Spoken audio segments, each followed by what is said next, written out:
praise the Lord. Thanks a million. In our darkness, you lifted us up. Yung bang hindi na natin mabilang, hindi natin maisa-isa. That is why, Lord, thanks a million for what you've done every day. Kung sa isang araw lang, milyon na yon, kung bibilangan natin ang segundo rin, na yung bang per second yung pasalamat natin sa Diyos, ay talagang mahirapan tayo.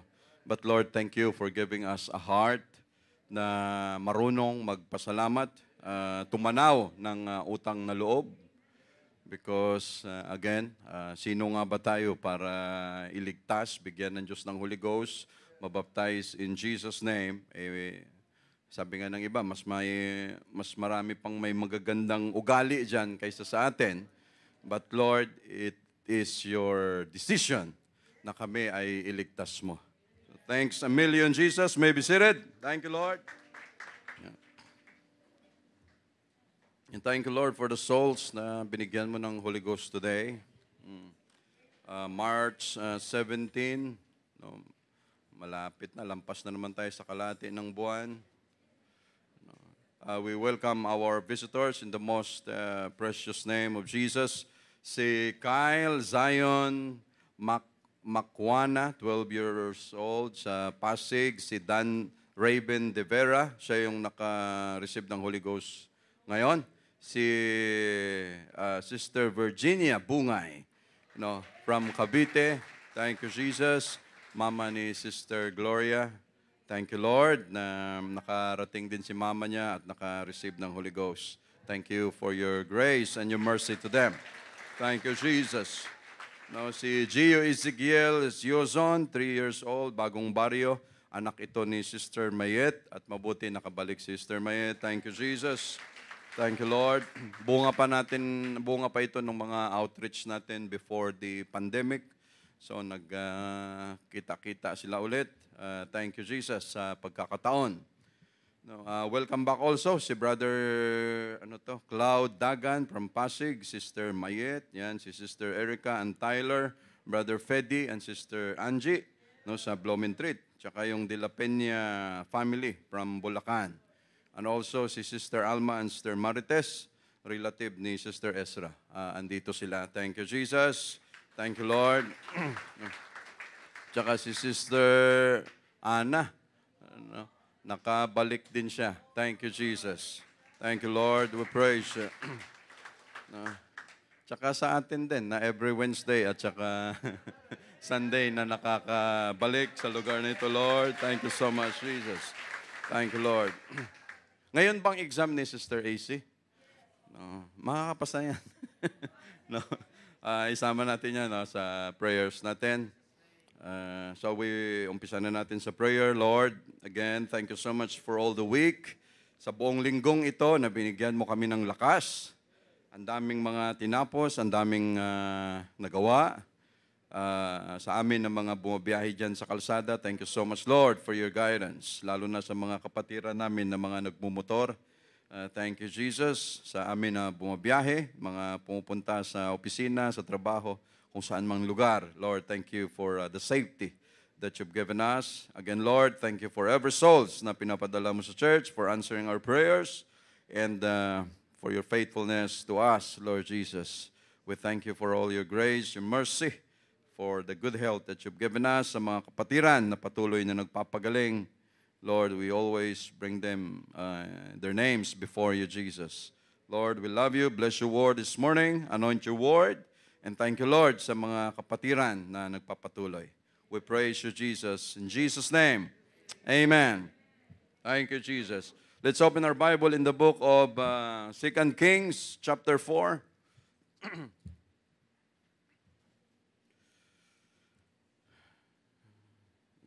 Kahit karamdam tayo ng pagod dyan, sige lang, labanan ang pagod, labanan ang antok, labanan ang para mapagtagumpayan. Sa chapter 4, verse 1.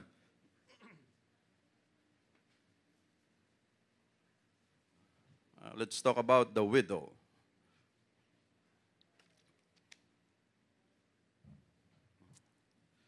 mga widow, mga balo. Pag lalaki, widower. Pag babae, balo. Widow.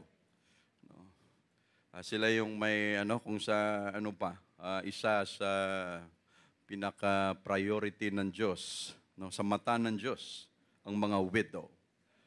Especially those widows that are from 60 and beyond. Yun yung mga widows na lalo na sila yung mga widow na naglilingkod sa Diyos. Yung mga sa church natin, mayroon din tayong ganyan. Sabi ni Paul dyan, at least 60 years old and above, yun yung mga widows na talaga namang klaro na wala ng planong mag-asawa ulit. Sabi ni Paul, sabi niya, yun yung mga, kasi ini-emphasize ni Paul dyan, yun yung mga widows na walang-wala, na kailangan talaga tulong ganito. Sabi niya, sila yung isa sa priority na mabigyan ng pansin.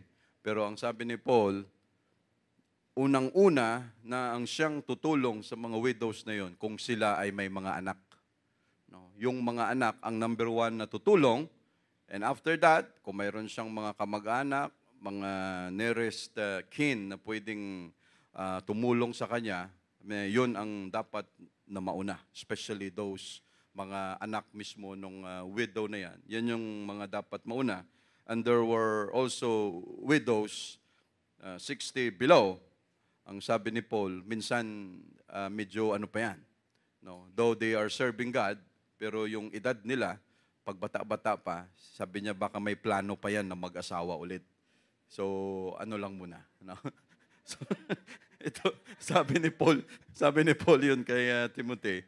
But tingnan natin mamaya, mga kapatid, bakit nga ba, Pero ito yung topic natin this morning, chapter 4, verse 1 in 2 Kings.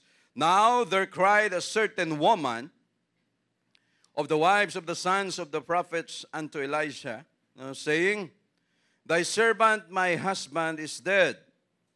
Mayroong isang babae na sumisigaw, nagsusumamo kay Elisha, Prophet Elisha, isang babae,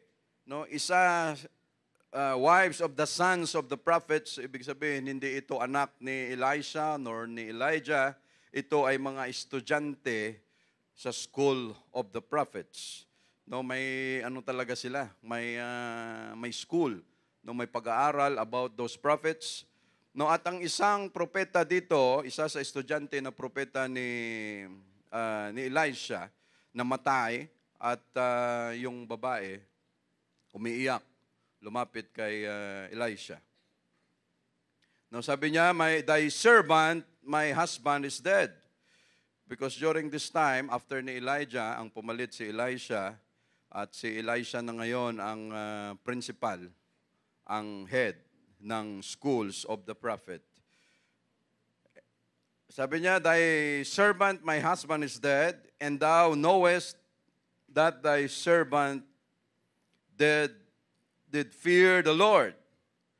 Alam mo naman na ang iyong servant, ang iyong tagapaglingkod, ang iyong lingkod ay may takot o natatakot sa Diyos. And the creditor is come to take unto him my 2 sons to be bondmen.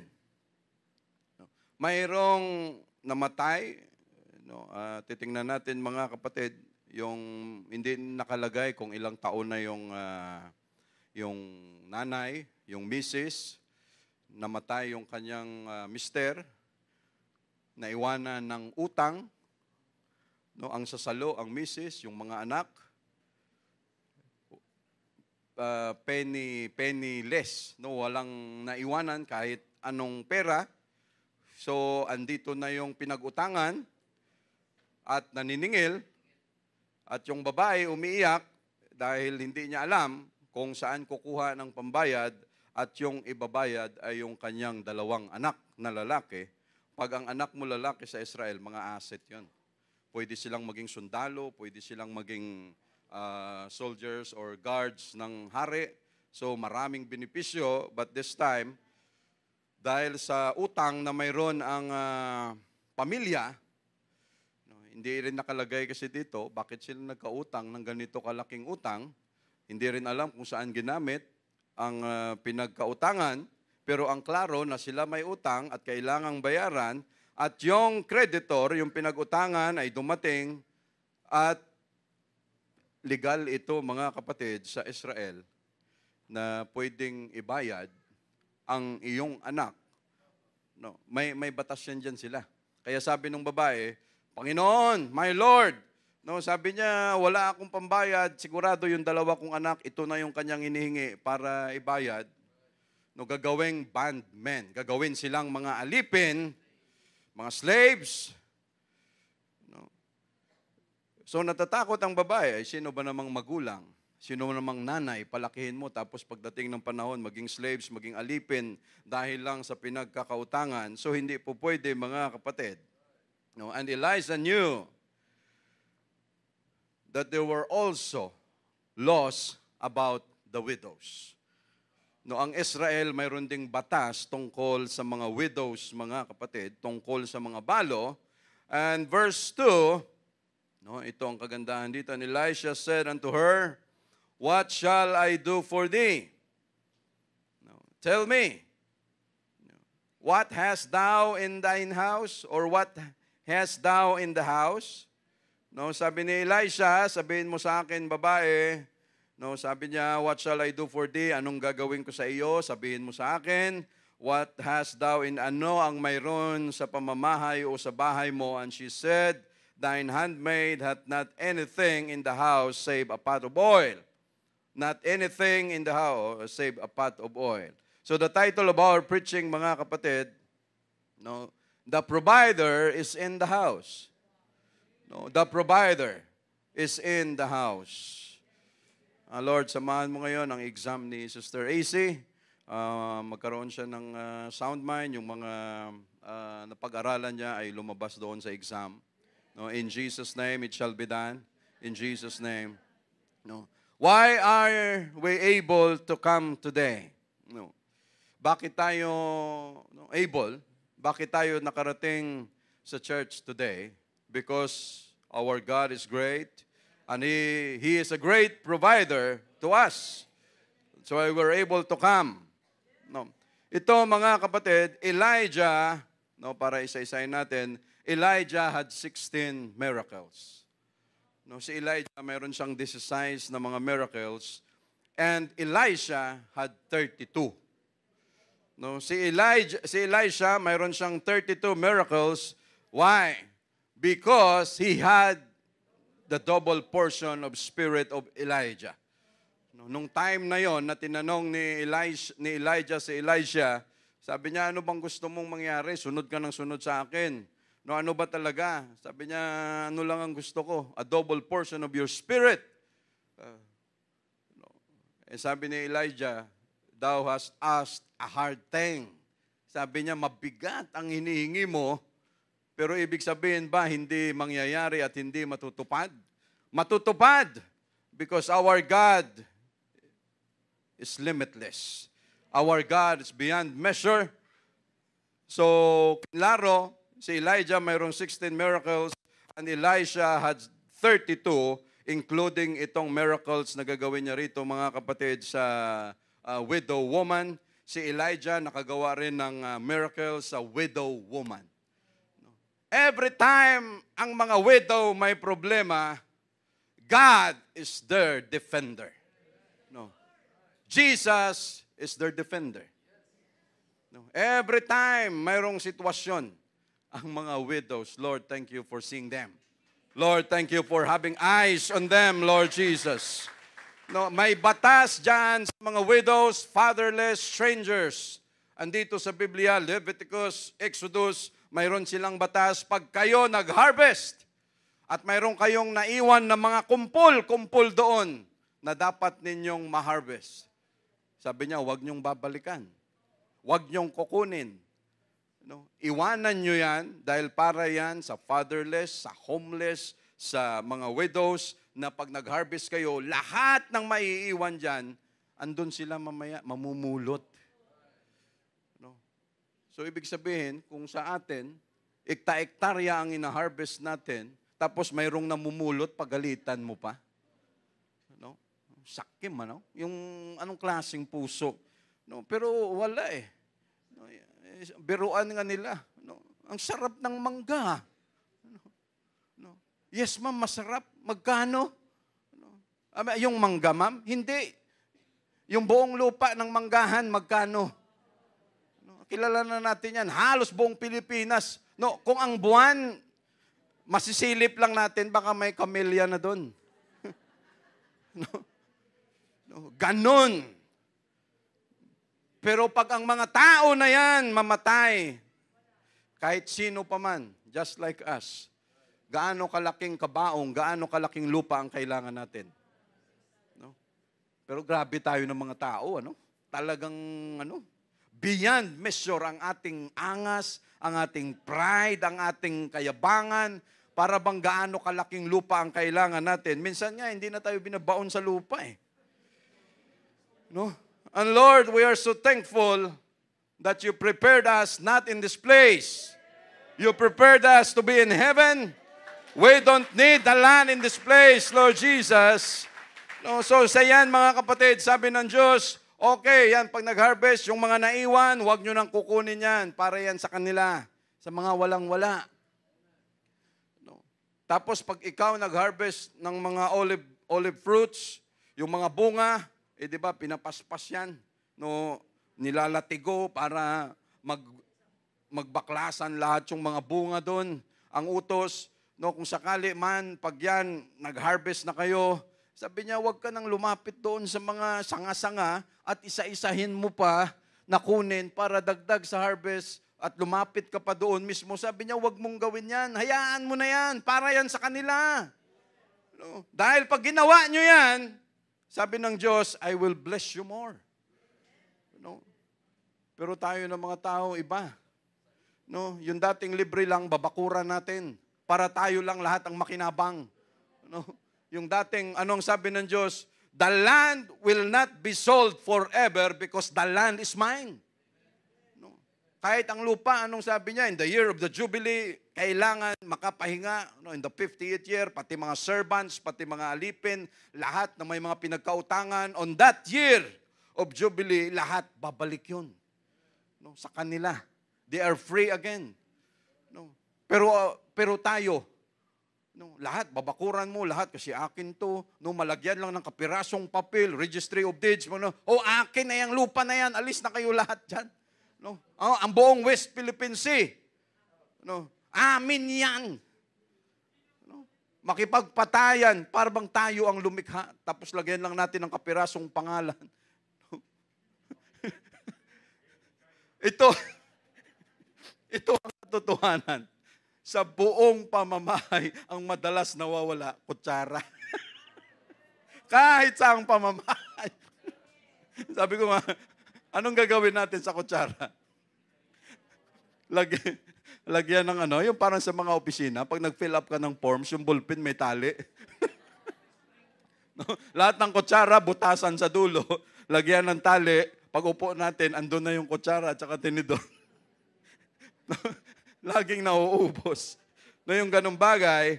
But, ang gustong mangyari ng Diyos, mga kapatid, no, na huwag tayong sugapa. Tama ba yun? Huwag tayong sakim. Huwag tayong greedy. Huwag tayong yung bang akin lahat to, akin lahat. No, ang gustong ituro sa atin ng Diyos, God give it to us freely, no, and we must give it freely also. Sabi niya, pag nag-harvest ka niyan, yung olives, yung grapes, sabi niya, pag nag-harvest ka, sabi niya, lahat ng maiiwan doon, sabi niya, iwanan mo na, huwag mo lang balikan. Dahil sigurado, maya-maya, may lalapit na yan dyan. At ang sabi ng Diyos, pag ginawa mo yan sa kanila, sabi niya, I will bless you more. No, ibig sabihin, dahil tama ang heart natin na hindi tayo sakim, so kung ano man ang binibigay ng Diyos, of course, we are sensitive enough to share it with others, lalo na sa mga nangangailangan. No? But also, nag-iingat din tayo, kasi baka mamaya, abusado naman yung matimingan mo, no, kawawa rin tayo. So, ang sabi ng Diyos dyan, mga kapatid, no, yan yung kanyang instruction, yan ang mga utos. That is why nung babae lumapit kay Elisha, he knew the rules, he knew the policy, he knew the laws. Alam niya kung ano ang mayroon, mga kapatid. No? So ang widow, ang tawag natin dyan sa panahon natin ngayon, of course, balo, surviving wife. No? May mga maririnig tayo pag mga abogado, ang madalas ang term nila, surviving wife. Ang kanilang tawag, or bereaved. No, tama ba? Bereaved wife, yan ang tawag. Or, itong isa, medyo dead man's wife. No? You're a dead man's wife. Medyo, no, yun yung mga tawag nila. No, because we know na pag ang padre de pamilya andyan pa, iba ang dating ng pamamahay. No, pag ang padre de pamilya being the provider, lahat, security, iba. Pero pag ang pamilya nawalan ng ama, ng husband, ay talagang hindi na yan. Hindi mo na maibabalik sa normal yan. Kung ano yung dati, hindi mo na yan maibabalik muli. No, dahil sa kung ano man ang mayroon, mga kapatid. No? But sometimes, nangyayari yung ganong bagay. So, ang babae, tama yung kanyang nilapitan, mga kapatid. No? So, lahat tayo, no, may mga pangangailangan araw-araw. Lahat tayo ay may needs. No, bata, matanda, may pera o wala. No? Ang iba, dahil sa higpit ng pangangailangan, kahit sa masama, papatulan. No, kahit makaperwisyo sa iba, gagawin para lang makakain. Ngunit ang iba, big time ang pagnanakaw, scammers, hindi dahil sa gutom sila, kung hindi dahil sa kasakiman talaga. No? Lalapit ka sa kamag-anak, kaibigan, kapatid, magulang, o kaya SSS, Pag-ibig, PhilHealth, GSIS, bank loans, 5, 6, 20% interest. No? At hindi lahat ng nilalapitan natin dyan ay makakatulong sa atin. Minsan, lumapit ka, masama ang loob. Pag alis mo, masama pa rin ang loob. Nadagdagan pa. No? But this widow woman had an urgent need to feel. No, dahil namatay ang kanyang mister, no, sabi ko nga kanina, no, walang maisip lapitan ng widow woman kung hindi si Elisha, dahil si Elisha, siya ang teacher, siya ang principal, estudyante niya itong mister ng babae. No, so tama yung kanyang nilapitan, mga kapatid. Minsan ang problema natin, madali lang ang solusyon. Ang problema, mali yung nilapitan natin. Paikot-ikot. No? Ang dami mo nang pinagdaanan. No? Ang dami na nating nilikuan, ang dami na nating pinuntahan. Pero ang problema, napakadali lang isolve. No? Ang problema natin, kasi kung kani-kanino tayo pumunta, no? Ang Diyos natin, nakaganon lang. Kailan kayo lalapit sa akin to? No? Lumapit na kung kani-kanino ito eh. No, pero hindi man lang niya maisip na, andito lang ako, magkwento ka, magsabi ka. No, because I am the great provider. Anong tawag? Anong title natin? The provider is in the house. No? Kung ang provider natin nandito sa loob, bakit tayo maghahanap sa labas? No, bakit doon tayo andito na eh? Di ba insulto yan sa Diyos natin dito? Lord, may problema kami, pero hindi mo kaya, doon kami maghahanap sa labas. Lord, gagawin ko mag-isa ito. No, mas matalino ako sa iyo kaysa sa mga idea mo. Kasi kung ikaw, sasabihin mo sa akin, are you willing to wait? No? Pag ayaw ko, Lord, ng ganun, ang gusto ko ura-urada, ang gusto ko, ayaw ko, naiinip ako pag pinag-antay ako. No? Sabihin natin sa Diyos yan. No? Paano kung sabihin ng Diyos? Tagal ko nga nag-antay, kung kailan ka titino eh. Pero pinagbibigyan kita eh. No? Ang dami, mga kapatid. Say, praise the Lord. So ito, mga kapatid, no, every day alam ng Diyos kung ano ang need natin. No, alam niya kung ano ang pangangailangan natin every day. No, kung sino ang may lubos na nangangailangan, sino ang kukunti lang ang nangangailangan. No, but we will talk about, mga kapatid, dagdagan natin ito, ang babae, mayroon lang siya, ito mga kapatid, oil. No. And Elisha, sa verse 2, and Elisha said unto her, what shall I do for thee? Anong gagawin ko sa iyo? Tell me, sabihin mo. No? What hast thou in thine house or in the house? No? Kita natin mga kapatid na si Prophet Elisha, Prophet Elijah, no, they were guided by God. No, at ito ay matitino na klase ng mga propeta, hindi ito mga propeta na bayaran. Hindi ito ang mga propeta na false prophets, hindi sila yung mga propeta na instead na kung ano ang maitulong nila, sila yung kumakabig. No, yung mga propeta ni Jezebel, andun lagi sa lamesa. No, laging anong mapapakinabangan namin dyan. No? Samantalang Elijah and Elisha, nung lumapit ang babae, mayroon siyang puso because he knew the laws about the widow.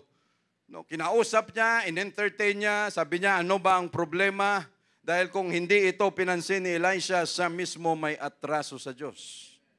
Why? Dahil sinabi mismo ni Jesus, no, sa mga Pariseo, mga Sadducees, ang sabi niya, kayo, no, ang suot nyo, ang gaganda, ang pormahan nyo, ang gaganda. Pag nag-pray kayo, 3 to 4 hours. No, yung mga Pariseo, tsaka mga Sadducees. Sabi niya, you are wolves in sheep's clothing. Sabi niya, pag magsalita kayo, akala nyo ganito. Sabi niya, ultimo, mga kabahayan ng mga widows, niraransak ninyo. No, si Jesus mismo ang nagsabi. Sabi niya, hindi nyo ba alam? No, na yung mga widows na yan, pag yan sumigaw at lumapit sa akin, tapos kayo lahat. Ganon katindi ang Diyos. No, because ano ang sabi niya may babasahin lang ako mga kapatid. No, ano ang sabi niya diyan? No, because the widows or God is their defender. No, ang Diyos ang kanilang defender. Andiyan sa John chapter 19:25, Jesus cared for his widowed mother. Si Jesus mismo, no, in Luke 7 verse 11 to 17, he raised from the dead the son of the widow of Nain and returned him to his mother. Yung namatay na anak nung dyan sa city of Nain. Mga examples natin ito mga kapatid na ang daming ginawa ni Jesus Christ sa mga widows. And in Matthew 23:24, yan, in the spirit of the prophets, condemn those who took advantage of the widows. No, sa Proverbs 15:25, the Lord will destroy the house of the proud. Sabi niya, kanyang gigibain, sisirain ang sambahayan ng mayayabang, but He will establish the border of the widow. No? Coming from the Word of God. Psalm 68 verse 5, ano ba nakalagay dyan, Brother Roman, Pasuyo? No? A father of the fatherless and a judge of the widows is God in His holy habitation. No? Thank you, Jesus. Ama ng mga ulila, yan ang Diyos. Ama ng mga hulila, hukom ng mga babaeng bao o balo. No? Pag ang mga widows na api, tapos ka sa Diyos. No? At kung ikaw ang may kagagawan yan, tapos ka. No? Because God is their judge. And God is a righteous judge. Ang tindi ng kakampi, mga kapatid, no? Mga widows, no? Because the eye of God in heaven, God looks down on them. No, ang mata ng Diyos nakaganon sa kanila. Hindi ibig sabihin, Lord, swerte naman ng mga widows. Ikaw ba naman ang mawalan ng mahal sa buhay? No, hindi ba tama lang ang Diyos? No, ikaw ba naman mawalan ng mister? Lord, gusto ko rin maging widows. Ay, ano ka? No, pag may problema ka sa mister nyo, pag-usapan nyo. Parang gusto mo na lang sabihin, nagsisi kasi ako, Lord. No? Nagsisi ako na siya ang pinirmahan ko. No? God is a righteous God at alam niya mga kapatid kung ano ang importante sa Kanya. Alam niya, and God, alam natin mga kapatid na mabuti ang Diyos natin.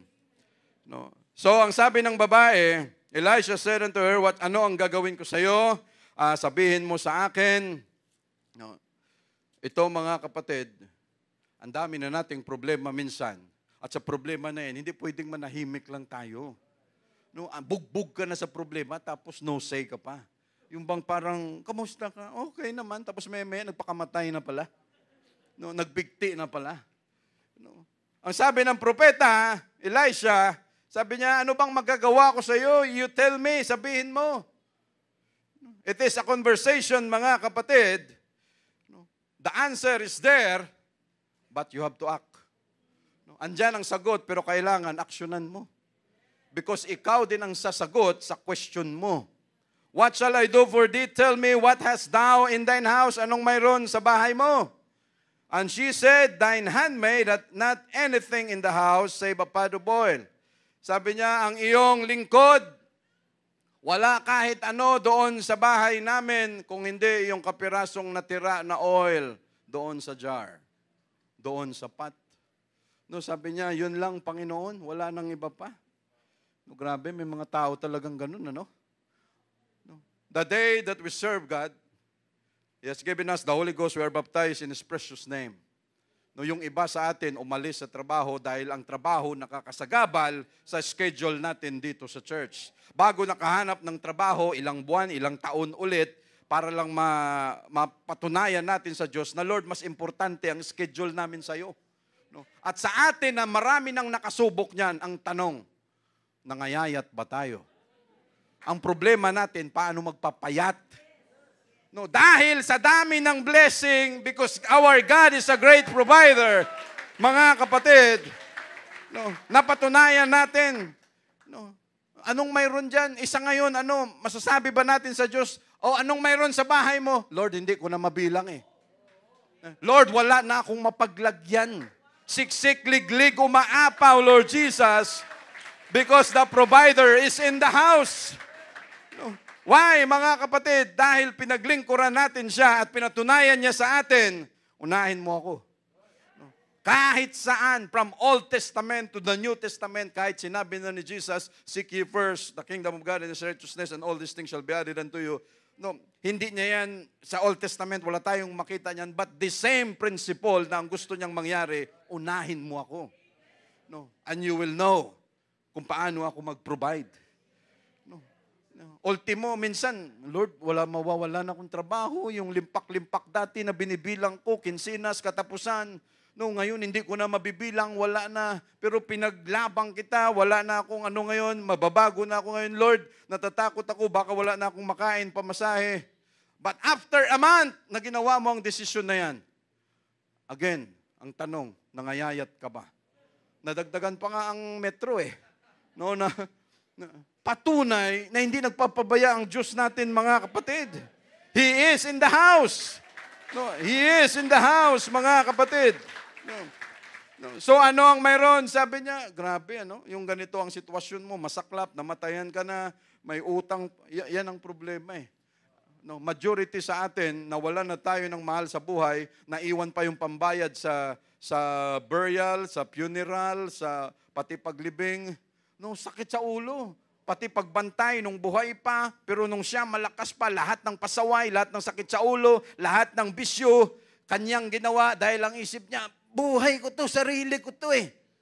Pero nung 50-50 na, kayo na andun sa paligid niya, kayo lahat ang magsasakripisyo.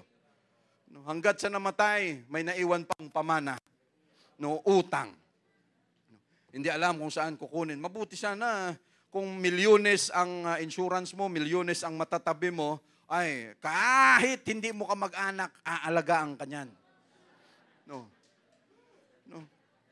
Pero pag ikaw wala, maiwan kahit busy ako, kayo na bahala, diyan kayo na mag-asikaso. No, wala. Pero pag big time ka, ay talagang pag-aagawan ka. No, hindi dahil sa gusto kanilang mabuhay, dahil sa kung ano ang mayroon ka. No, yan ang kanilang punteriya. No, pinaghirapan. No, pero may mga tao talaga, mga kapatid, kagaya nito, mabuhay ka na, yun bang everyday, kung ano lang ang mayroon, hikahos, ganito. Pero palagay natin, mga kapatid, we've been serving God for a long time sa atin. No, sa palagay kaya natin, yun ang plano ng Diyos na everyday hikahos pa rin tayo. No, saan niya ipamimigay? Yung nandoon sa langit na handa niyang ibuhos dito, saan? Kanino? Walang iba kung hindi sa atin, mga kapatid. But there is a problem along the way. May problema doon sa gitna. Bakit hindi nakakarating? At kung 15 years, 20 years, hanggang ngayon, gapang pa rin, what is the problem? Anong mayroon? Ang hangin naman, ang ulan. Ang sabi diyan, no, ultimo ang mga masasama, pag umulan, nakikinabang din sila. No? Sabi niya, bakit yung biyaya hindi nakakarating sa atin? No, biglang naglalak yung heaven. No, biglang, yan. Oh, isara mo na. No, yung bang ang ganda na ng pila mo, ang tagal mong nakapila doon. No, ganon. Namigay ngayon ng numero. No, isa-isa. No, yes, may numero, sigurado na. No, pagbigay ng, sir, last na po ito. No? Tapos yung last, hindi ikaw. Yung last, yung sinundan mo. No? No? Bawat pila, gano'n. Isipin mo, ganyan ang mangyayari sa langit. No, pag ikaw na yung nakapila, hihingi ka ng rasyon mo, biglang nagsasara yung pintuan. No, kawawa tayo sa harapan ng Diyos niyan, mga kapatid. Thine handmaid that hath anything in the house, save a pot of oil. No, oil, mga kapatid. The oil that is referring, or was referring in this story, was an olive oil. No, olive oil was used as a dietary staple. No, pang-araw-araw na use, na gamit ng mga Hudyo yan, mga matitinding gumamit ng olive oil, lalo na yung mga Greeks. No, wala silang coconut oil, wala silang corn oil, wala silang palm oil, anong oil pa yung iba. Wala sila niyan. They have only olive oil.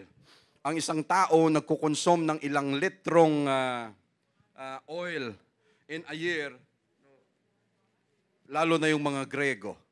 No, tayo, makakatikim lang ng olive oil, minsan kung makapasok tayo sa medyo may class na restaurant, pero yung oil na yun, kapiraso lang ang nilalagay doon sa no, parang pang-dressing lang. No, kasi tayo, kung ano yung pinakamura na oil, yun yung bibilhin natin. Nung kakatapos mo lang magprito, lilinisin mo yung oil, itabi ulit, kasi mamaya yun na naman yung gagamitin. No. Nakapangalawa, pangatlong init na ng oil natin, maya-maya carcinogenic na. No? No, sa sobrang init ng oil, no? Sarap na sarap tayo sa tuyo, mamaya tuyo ulit, mamaya ganito na naman, hanggat sa may sakit na tayo. No, but they use olive oil. No, it was used spread on bread. No, nilalagay nila yan sa bread, no, sa mga tinapay nila. Kasi huwag tayong magtaka pag pumunta tayo sa ibang bansa, lalo na sa mga European, huwag tayong maghanap ng rice. May rice pa. May rice all you can ba rin? Andun ka sa Europe, naghanap ng rice all you can. Pag may rice all you can, sigurado, Pinoy ang may-ari nun. Only rice. Pinoy ang may-ari nun. But they don't have that, mga kapatid. That is why yung olive oil ginagamit sa bread, used as cooking and mixed with flour to make bread. No, ginagamit nila yan. Olive oil ang gamit. Used as a religious offering. Ang oil, ginagamit sa pang-anointing. As remedy for stomach distress. And a balm to heal wounds. No, yung oil ginagamit din. It was also used as a fuel for lamps in homes. No, pang-fuel, ang oil. No, pero pag dito, yan yung gagamitin mong oil sa lampara pag may brownout, sosyal. No? Tsaka ang bango ng ibang klase. Sa atin dito, gaas. No? Kaya pagkatapos ng brownout, at may lahat tayo may itim. Lahat tayo may itim na yung mga dito. Soldiers often work the oil into the leather shields they used in battle. No, yon ang pinaka number one na the best na pang-maintain ng isang balat, ng isang leather na mga item, mga sofa, sapatos, mga bags, lahat, walang iba kundi olive oil.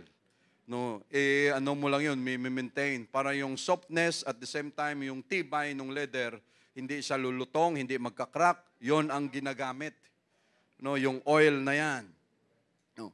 This kept the shields from becoming brittle. No, used for making perfumes, yung mga ginagamit natin, and fragrant ointments. No? And oil was a precious item, in international trade. During the time of Solomon, he used it years before to pay for some of the supplies he used to build the temple. No, ito yung usapan nila kay King Hiram of Tyre. Usapan nila, okay, ganito, wala akong pambayad, so ang ibabayad ko ngayon sa iyo, oil, ang kapalit naman, parang barter. Ang kapalit nito, mga materyales sa temple, no, yung mga tabla na gagamitin. So yun ang kanilang ginagamit. And from time to time, mga kapatid, no, dito sa atin, madalas anong ginagamit nating oil? No? Use oil? No? Cooking oil? No? Ito, na-try namin to mga kapatid. No, kasi minsan kung ano yung mura sa grocery store, no, tayo lang ang bansa na puro sachet. Sachet? No, puro sachet. No, tayo lang sa ibang bansa, walang ganun. Pero tayo, marketing strategy para maabot yung pinaka-laylayan. No, laylayan ng lipunan. No, kahit yung mga gumagapang, pwedeng bumili. Laylayan eh. Pwedeng bumili nung sachet na isa, 2 piso, 3 piso. No, saan ka nakakita?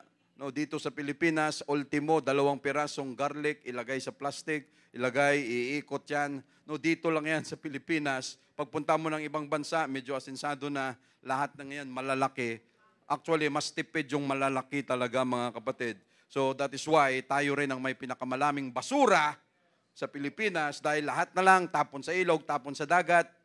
No, yan ang nangyayari. No. So oil, nakagamit kami niyan mga kapatid. Siguro mas hindi naman but maraming niyog dito sa atin. Ang coconut oil is much better than palm oil. No. Alam niyo ang palm oil mga kapatid, ito na try namin to dati, no, sa yung try kami gumawa banana chips. Wala kami makitang coconut oil. Ang ginamit namin, palm oil. No, pinakamarami, number 1 supplier ng palm oil, yung Indonesia, Malaysia. No, yung kanilang mga bundok doon, ginawa na nilang mga plantation ng mga palm trees.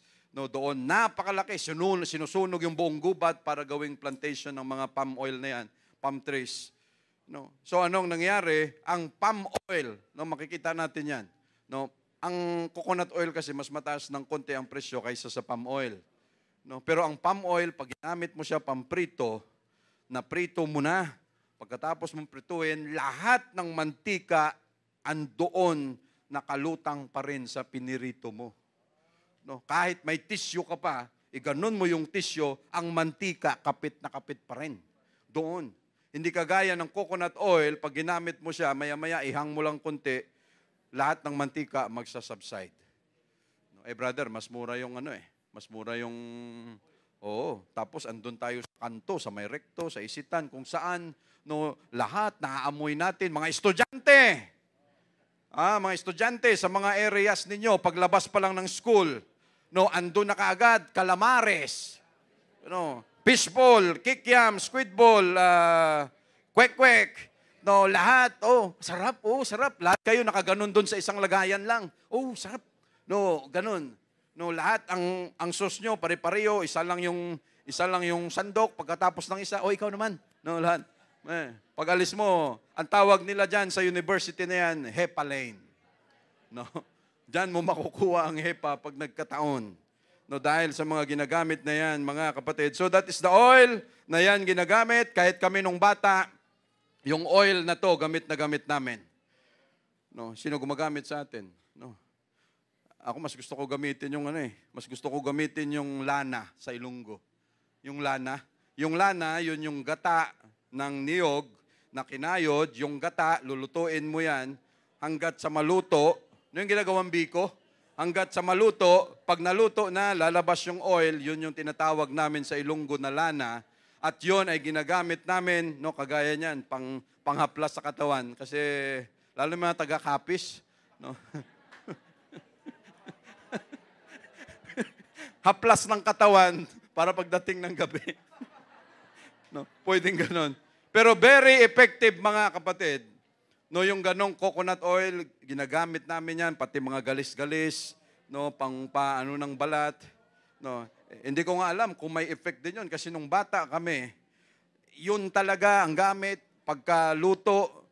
No, number 1, pupunta ako sa eskwelahan, walang gel-gel, walang anong tawag, pomada, wala, mga wax na yun, wala sa amin yan. No, lana, mayroon kami, pupunta ka ng eskwelahan, kukuha ka ng lana. No, hanggang ngayon, oil pa rin to eh. No? Kaya sabi ko, Lord, siguro nakatulong yan, no? Thank you, Lord, buo pa. No? No? Sabi, Brother Samson, di ba? No, si Brother Samson, ganun din ang gamit. No, talagang yung oil na yan. Ang problema lang, pupunta ka sa school, pagdating mo, para kang may daladalang biko lagi. No? Nangangamoy. Amoy, ganda ng uniform mo, planchadong-planchado, ganda ng forma, di ID ka pa. Pagtabi mo dun sa kaklase mo, parang may biko tayo dito. Yan ang amoy, but very effective, mga kapatid. No, very effective. Ngayon, gamit ka ng wax, gamit ka ng petroleum jelly, lahat. No, lahat ng yan galing sa byproduct ng mga petroleum oil. No, yung mga chemicals na meron sa mga petroleum natin, sa mga oil na ginagamit sa mga sasakyan, yung mga hindi na nagagamit, yun yung ipaprocess nila, tapos lagay natin dyan, paglagay sa buhok natin, no, yan, okay tayo, no, pati yun, mga ganyan, yung kunting lalagyan na natin ng dikulay, kasi parang pumuputi na. No, maya-maya, hindi mo alam, mayroon ka ng, bakit parang iba na to? Bakit may sakit na ako? Yan, byproducts, mga chemicals na hindi maganda, mga kapatid. No, iba pa rin ang natural. Say, praise the Lord. No. So, ito, mga kapatid, and Elisha said unto her, what shall I do for thee? Tell me, no, thine handmaid. So, natira sa kanya a pot of oil. Then he said, go. No.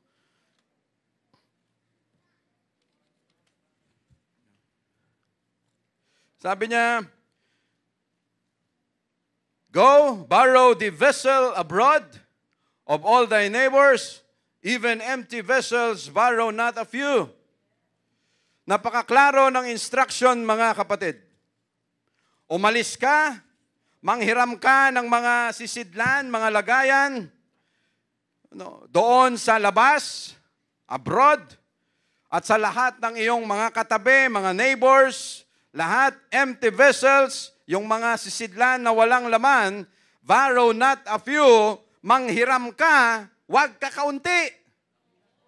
Damihan mo kasi ang problema mo malaki. No. Grabe ang Diyos, ano? The provider is in the house. No. Tayo, mga kapatid, mumroblema ka sa buhay, hindi mo alam kung saan kukuha ng mga needs mo, ang problema, nakahiga ka lang. Lord, ang tagal ko nang naglilingkod sa iyo. Pero bakit parang walang nangyayari? No! Ang problema mo, especially, sabihin na natin, pang-araw-araw na problema sa buhay, kung anong kakainin, anong gagastusin, pambayad, lahat, kung tutusin, sa tagal na naglingkod ka sa Diyos, matagal nang nasagot ng Diyos. No? Hindi, wala. Lord, gusto ko kasi parang si Prophet Elisha. Si Prophet Elijah, napupuntahan ako at magbibigay ng instruction kung ano ang gagawin ko, manghihiram din ba ako ng vessel, kung ano ang gagawin ko. Lord, gusto ko mayroong ganon para klaro ang instruction mo at ako ay susunod. Wala nang ganyan sa ngayon. We have the Word of God. Ang Word of God ngayon, ang instruction kung ano ang gagawin natin, may problema tayo, sitwasyon, matagal nang nasagot ng Diyos because of the Word of God. Ano ang solusyon ng babae? Word of God. Ano ang kanyang dapat gawin? Umaksyon siya. Lord, akala ko ba provider ka? Yes, walang question. Ang question na sa atin. Puro tayo plano, walang gawa. Ang dami nating plano sa buhay, pero buong araw, mula umaga pagising, nakahiga ka lang. So anong mangyayari? Borrow vessel. Sabi niya sa babae, manghiram ka. No, damihan mo, wag mong kukuntian, lahat ng mahiraman mo, manghiram ka. Dahil ang laki ng sitwasyon na dapat ayusin, Lord! At ito na yung sagot, manghiram ka. No, ibig sabihin, umaksyon ka, do your part. No, gawin mo ang parte mo. Lord, mahihain ako Lord, hindi ako sanay humarap sa tao. Nahihiya akong manghiram ng lagay. Manghihiram ka lang, hindi ka magnanakaw. No, ang sabi ko sa'yo, manghiram. No, wag ka. No, makikiusap ka lang, Lord, mahiyain ako. Mamamatay ka na sa gutom, mahiyain ka pa rin. No. Lord, nahihiya kasi ako kung anong sabihin nila eh. Baka Lord, pag ginawa ko ito, mahihiya ako, baka kasi ganito. No. Tapos magrereklamo sa Diyos na mahirap ang buhay. Magrereklamo sa Diyos na hindi ko kaya, Lord. The Word of God is here. No. The Word of God is the bread of life. Jesus is the bread of life. No, matagal nang sinabi ang kanyang instruction kung ano ang gagawin. Sinabi na ni Elisha kung anong dapat nating gawin ang susunod na aksyon sa atin. No, hindi pwedeng iasa natin lahat sa Diyos. Lord, akala ko ba provider ka? Lord, akala ko ba ganito? Walang question doon. Ang question na sa atin.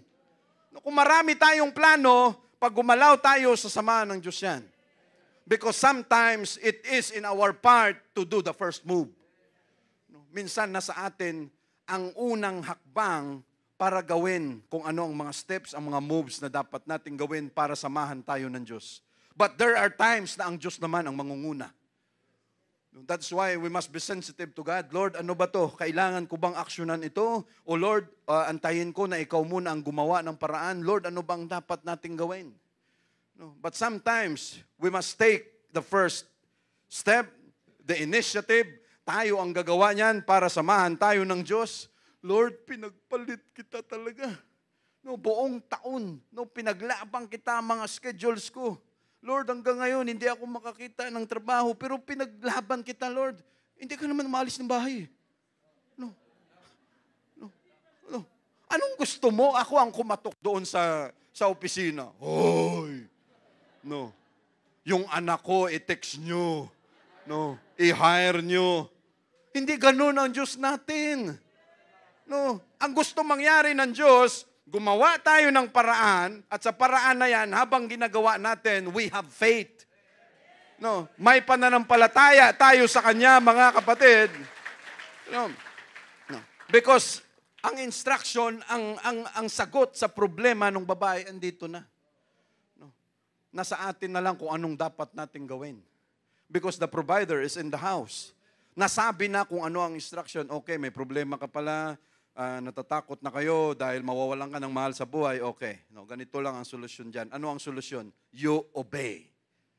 No, you obey, you follow the instruction, because pag may faith, may obedience, may blessing. No, walang faith, walang obedience, there is no blessing.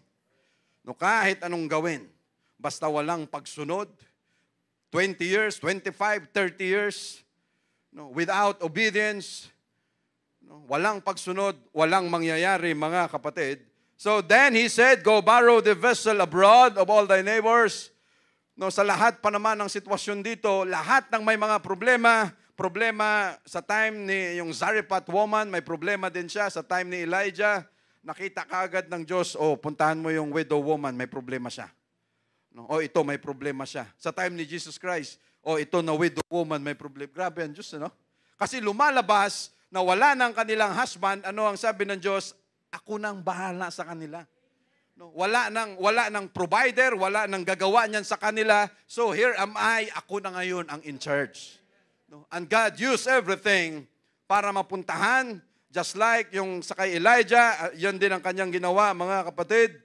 Yung babae, may natira na lang siya. Ang sabi ng Diyos, punta ka dyan. Sinabihan ko na yung woman of Zarephath. Sinabihan ko na siya nang bahala sa iyo magpakain. Pagdating ni Elijah doon, ang sabi ni nung babae, ito na lang natira eh. Sabi ni Elijah, unahin mo muna ako.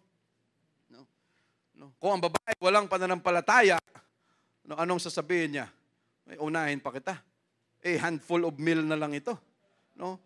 Kapiraso na lang, isang dakot na lang ito. Pag niluto ko, 2 kami, mamamatay na kami kaagad, tapos unahin pa kita, ibigay ko sa iyo. Anong sabi ng Diyos? Hindi, unahin mo ako. No? Lord, wala na eh. Lord, pang-tithes ko na to eh. No? Lord, pang-offering ko na to eh. Ano sabi ng Diyos? Hindi, unahin mo ako. No? Without question. No? No? Lord, pag ginawa ko to, mamamatay na ako. Hindi. Mabubuhay ka pag gawin mo lang yan. No. Why, mga kapatid? No. No. Para bang gustong sabihin ng Diyos, hindi, unahin mo ako. No, nag-aaway ngayon. yung takot natin, yung kaba. Lord, pag inuuna kita, Lord, pag binigay ko itong 10 piso, mamaya sa offering, talaga namang malalim ang aking pagpasok nito. Pagdaan ng offering bag, yung kamay mo, yung offering bag, ganito, yung kamay, paglagay mo hanggang dun sa pinakadulo para hindi lang marinig. No, Lord, pamasahe ko pa mamaya ito. No. Pero nung nilagay mo, no, parang ang suicidal instinct na. Pero anong sabi ng Diyos? Dahil inuna mo ako, hindi lang 10 piso ang mayroon ka, mga kapatid. Why? No. In the Old Testament, New Testament, the same principle, seek ye first. No, unahin lang natin siya palagi. Lord, natatakot ako eh. Kalahin mo, mamamatay na kayo, inuunahin mo pa rin. Ang sabi ni Elijah, hindi, unahin mo ako. No, gawin mo muna yan. Kasi mamaya ang mangyayari dito, no, mabubuhay kayo, no, after nito, hanggat sa dumating ang ulan, harvest time na naman ulit, basta sabi niya, unahin mo lang ako. Kung ang babae, walang pananampalataya, walang obedience, sigurado patay sila. No? But because mayroong obedience, mayroong pananampalataya, mga kapatid, edi buhay sila. No. And he said, go borrow the vessels abroad of all thy neighbors, even empty vessels, borrow not a few. Ipalagay na natin, mga kapatid, ikaw itong babae. No. Kung ikaw itong babae, anong gagawin mo, Brother Vincent? Dadamihan ko na yung hiram, brother. Dadamihan. Kung ako yung babae, ultimo swimming pool. Kung pwede ko mahiram, hihiramin ko. No. Why? No. Unlimited. No, ang sabi, instruction coming from Elisha, coming from the Word of God, malaki, iniisip mo, laki ng problema ko. Nagbigay ng instruction, ganito gawin mo. Hindi ka pa ba susunod? No. At ang instruction, limitless. Ang instruction, walang boundaries. Ang sabi lang, manghiram ka, huwag mong kukunti. Ibig sabihin, mga kapatid, nasa atin ang desisyon. At ang Diyos, handa siya, mga kapatid. No. Nasa atin na lang yun. Lord, bakit yung biyaya niya mas marami kaysa sa akin? Isang balde lang hiningi mo eh. No. Yung kanya, swimming pool. No. Nagdala ng lagayan, swimming pool. Drum ang dinala. No, yung mga container truck, yung pangbumbero, yun ang dinala. Tapos ikaw, nagdala ka lang ng 2 container, 2 balde, nakapila ka rin, tapos magrereklamo ka. Bakit ganito lang yung sa akin? Ikaw ang may problema. No, hindi yung supplier, hindi yung provider. Kasi ang sabi, magdala ka. Kung sakaling magreklamo, sasabihin ng provider at nagbigay, bakit ang laki ng dinala mo? Wala ka namang sinabi. Ang sabi mo lang, magdala at huwag maliit, huwag kukunti. Dinalahan na kita ng malaki. No. No. Ang problema, hindi ito problema, unlimited. No. Ang Diyos nagbigay ng blank check. No. Para bang anong problema mo? Lord, itong problema ko, okay, ito ang blank check, bahala ka mag-fill up. No. Ikaw ang maglagay, mga kapatid. Yan ang problema ng tao na iniisip lang yung pang-araw-araw. Binigyan ka ng blank check, bahala ka kung anong i-fill up mo dyan. Dahil ang isip mo lang, yung pang-araw-araw, naglagay ka lang ng 1 kilong bigas, toyo, 50, sardinas, 1 litrong oil. Yan lang ang nilagay mo dyan kasi nahihiya kasi ako ilagay. No, nahihiya ako eh. Bakit? Nakalagay ba sa usapan na pag ikaw nahihiya, kunti lang ilagay mo? Wala sa usapan yan. Ang problema, yung isa na sinabihan, business-minded. Yan, pag ang tao na everyday, kung ano lang kailangan, no, yun lang yun ang nakikita niya. Oh, yan, andyan yung supply ng tubig. Okay, magdala ko ng container, everyday kukuha ko ng tubig dyan. Ang businessman, pag nakita yung supply ng tubig, bibilin ang lupa, gagawing dam. Pag ginawa ng dam, siya ngayon magsusupply, edi mayaman na siya. No. Nasa atin yun kung anong ilalagay natin dyan. Because God has given us a blank check. No, nasa atin ang desisyon. So sabi niya, borrow vessel, not a few. Sabi niya, wag kukunti, lahat ng kaya mo, hiramin. Grabe, para bang, sige Lord. No, dahil ang instruction, manghiram ka na lahat ng kaya mo. Hindi problema kung sa provider, hindi problema doon sa source. Kung anong need natin, nasa atin ang solusyon kung ilang balde, ilang container ang dadalhin natin base sa needs natin, mga kapatid. Sabihin na natin, ba grabe, yung ibang kapatiran natin, talaga namang sumagana na. Matindi sila humingi sa Diyos eh. No? Kilala nila ang Diyos nila eh. Ikaw kasi hiya-hiya ka pa eh. No? At saka siyempre, masikap. No? Laging may aksyon, laging may ginagawa, laging sinasamahan ng Diyos, mga kapatid. Verse 4, and when thou art come in, thou shalt shut the door upon thee and upon thy sons. No, sabi niya, pagbalik mo, andun na lahat ng lagayan, ilak mo yung pintuan, isara mo, dahil para sa inyo ito. No, what you will see now is for your eyes only. Is for believers only. Ang daming ginagawa dito ng Diyos, mga kapatid, na mata lang natin ang nakikita. Lord, you've been a great provider to us, Lord Jesus. No, na nangyayari yan. No, because ikaw ang lumapit, ngayon makikita mo kung ano ang gagawin ko. And it's for your eyes only. No, magugulat sila kung ano ang mangyayari. Thou shalt shut the door upon thee and upon thy sons, and shall pour out into all the vessels, and thou shalt set aside that which is full.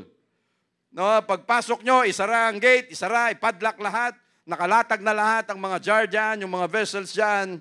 Sabi niya, ibuhos mo ito, at pag binuhos mo, sabi niya, tuloy-tuloy na yan. No? And thou shalt set aside that which is full, yung napuno na, itabi mo. No, sa verse 6, and it came to pass when the vessels were full, that she said unto her son, bring me yet a vessel. And he said unto her, there is not a vessel more. And the oil stayed. Dito mga kapatid, iniisip ko rin minsan, ilan lang ba ang hiniram nila no, sa labas na bakit na natapos na kaagad? Yung bang, no, although kita natin sa kwento na sapat na yung ginawa nila, pero yung bang, may ano pa, may lagayan pa dyan, ibuhusan pa natin. No, grabe ang Diyos, ano? Ginawa niya na yan sa wedding at Cana. No, ginawa na yan ni Elijah.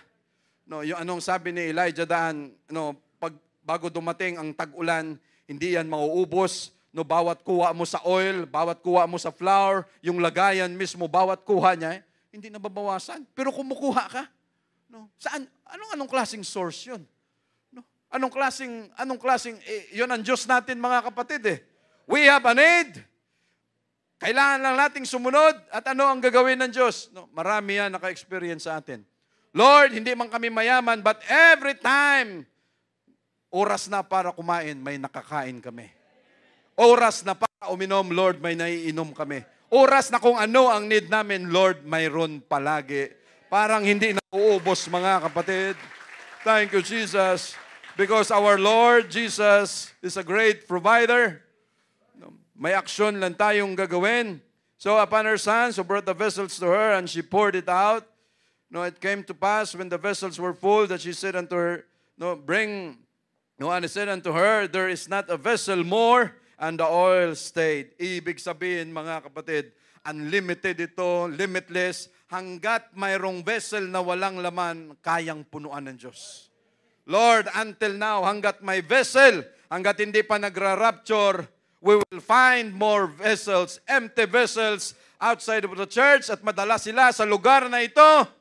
At pagdating dito, anong ginagawa ng Diyos natin? He filled them up with the Holy Ghost. Binibigyan niya ng mga kapatid. We lock the door, we shut the door. At ang nangyayari dito, walang kamuwang-muwang ang labas na ang dami ng ginagawa ng Diyos natin dito, mga kapatid. And the oil stayed. At pagdating ng panahon na wala ng empty vessel, Lord, the oil stayed. It's time for us to go. You will be with us in the rapture, Lord Jesus. When that time comes, thank you, Jesus. We say, praise the Lord. No, verse 7, last verse natin, mga kapatid. No, for without faith, ano ba nakalagay dyan? For without faith, it is impossible, no, to please God. No, at kung walang pananampalataya, of course, pag ang tao hindi believe, wala siyang tiwala, hindi siya susunod. But this woman, so verse 7, then she came and told the man of God, and he said, go, sell the oil. No, ibenta mo yung oil and pay thy debt. No, bayaran mo yung utang mo and live thou and thy children of the rest. No, Sa panahon, mga kapatid, na walang-wala tayo, God knows our needs. Sa panahon na akala natin mamamatay na tayo sa isang isyu, alam ng Diyos kung kailan siya pupunta sa atin. At pag siya nagkataon na pumunta sa atin, because He knew our needs, we must be sensitive na siya na yung sagot. No? At pag nakita natin na yun ang sagot, we must act on it. No, aksyonan na natin kaagad yun. Hindi pwedeng iasa natin lahat sa Diyos. We must do our part. Brother, nakakapagod. Ganun talaga ang buhay. Patay lang ang hindi napapagod. No. Pag gusto mong umasenso, ay kumilos ka. No, John, gumising ka. John and Marcia, ano ba yun? No. Kaya ikaw, John, no, magsumikap ka. No. Ibig sabihin, we must do our part at gagawin ng Diyos ang parte niya, mga kapatid. Again, they sell the oil, nakabayad ng utang, and live thou and thy children of the rest. No. God is the answer in every problems that we have. And Lord, thank you so much. No, because hindi na namin, we have seen kung gaano kabuti ang Diyos natin at kung gaano siya ka-great provider, mga kapatid, sa buong sambahayan natin. No, hindi lang mismo sa buong sambahayan natin, including mga relatives natin, mahal sa buhay, pati sila nakikinabang sa provisions ng Diyos na ibinibigay sa atin, mga kapatid. Thank you, Jesus. We praise the Lord.